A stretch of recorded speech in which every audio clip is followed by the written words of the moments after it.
Bonsoir. À titre de présentateur de la soirée Charlevoix reconnaît autrement, c'est un honneur pour moi, comme directeur général du Casino de Charlevoix et représentant d'Auto-Québec, de vous souhaiter la bienvenue à cette soirée virtuelle.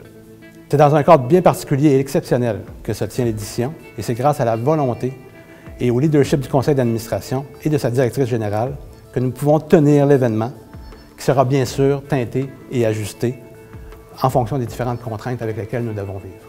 La dernière année a représenté à la fois un défi unique et déstabilisant, mais aussi une belle occasion de saisir des opportunités émergentes dans un contexte d'évolution et de changement rapide. C'est dans cette optique que la Chambre de commerce a voulu reconnaître le leadership et les initiatives de vous tous, entrepreneurs et gens d'affaires, que vous avez déployés au cours des derniers mois. Ce soir, certains d'entre vous seront mis en lumière. Vous vous êtes démarqués davantage et nous désirons le souligner. Je prends un moment pour vous sensibiliser sur les enjeux et défis que nous avons dû affronter, tout comme vous, lors de la réouverture de l'été dernier. J'ai une pensée spéciale pour la majorité de nos employés qui sont toujours touchés par une mise à pied. Pour certains d'entre eux, depuis de nombreux mois, ils sont sans emploi. Je tiens à mentionner à vous, chers collaborateurs, que nous ne sommes pas inactifs en lien avec la situation actuelle.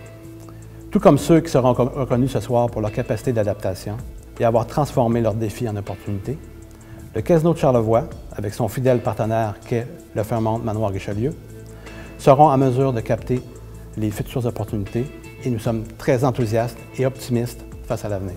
Et c'est grâce à la complémentarité de l'offre de notre complexe, au travail concerné de nous tous, que nous serons en mesure de jouer notre rôle de leader et de contribuer au rayonnement de cette région unique qui attend à offrir. La lumière est au bout du tunnel. Quelques étapes encore à franchir. Mais soyons fiers, soyons solidaires, travaillons autrement et regardons vers l'avenir. Et sur ce, à nouveau, félicitations et un grand merci à la Chambre de commerce. Je vous souhaite un beau gala.